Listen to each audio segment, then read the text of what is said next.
કે આજે આપણે ત્યાં 28 દર્દીઓને પગ કૃત્રિમ પગ આપવામાં આવે છે, એટલે પ્રોસ્થેટિક ફિટિંગ છે.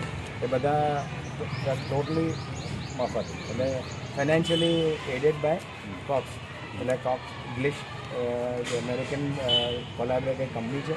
એમના CSR પ્રોજેક્ટ હેઠળ અને એમ્પ્યુટી એસોસિએશન ઓફ ઇન્ડિયા ટ્રસ્ટ હેઠળ તો અમે આ પ્રયત્ન આપણો સતત ચાલુ રહે છે.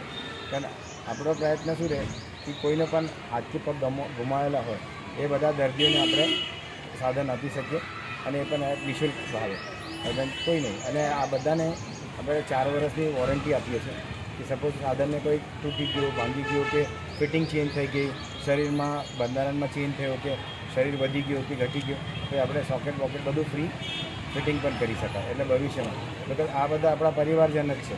અને આઈડિયા શું છે કે કોર્પોરેટ સોશિયલ રિસ્પોન્સિબિલિટી નિભાવે છે, પણ એક સમાજમાં જાગૃતતા લાવવી જરૂરી છે કે આપણે સપોઝ કોઈને આપણા બર્થડે ઉજવીએ કે કોઈનો તિથિ ઉજવીએ તો આ પણ એક રીત છે જે રીતના આપણે લોકોને મદદ કરી શકીએ.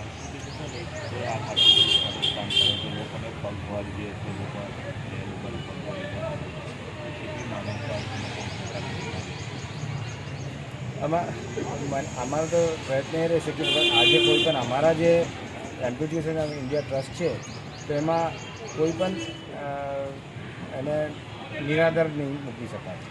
ઇન્ડિપેન્ડન્ટ તો ટોટલી કરવાના છે. અને અમારે ટીમ છે, અમારા યંગ અમારા જેટલા એમ્પ્યુટીઝ છે એ પીયર મોટિવેટર્સ કહીએ કે જે એમની સાથે ખભામાં ખભે હાથ મૂકીને એટલે એમને ચાલતા દોડતા કરી શકે.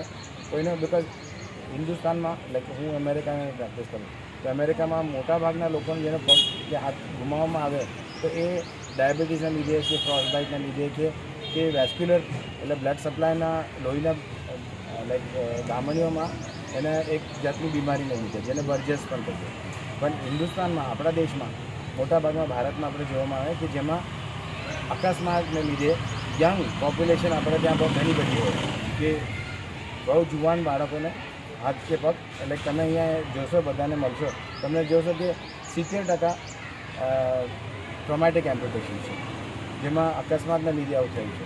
તો એક તો રોટલી કમાઈને ઘરે લઈ જવાનું એ બાજુમાં રહ્યું, બાકીના મેડિકલ ટ્રીટમેન્ટમાં તમારો અડધો પૈસા જતો રહે, પછી તમારા પગના સાધનને લીધે તો એમની સાથે ઊભા રહેવા માટે પરિવાર જોઈએ. તો આ અમારો પરિવાર છે, અમે એમની સાથે ઊભા રહીએ. અને આ બધા જેટલા મારા જેમ કે ભાર્ગવ છે, સુનિલ છે, એ બધા સાથે ભેગા મળીને કે અમે મોટિવેટ પણ કરીએ. કોઈનો પગ કપાઈ ગયો તો અમારા બાળક જઈને કે ચલો આમ કરો આમ કરો આમ કરો, તો દર્દી ખીજાઈ જાય કે મારાથી હાલાતું નથી તો બધું બોલે છે. પછી એનો પગ બતાવે કે જો મારો તો બે નથી, મેં બધું કરી ચૂક્યો છું. તો એક તરત મોટિવેશન મળે. તો એ પણ એક એક્ટિવિટી ચાલતી હોય એ કોન્સ્ટન્ટ ચાલુ હોય.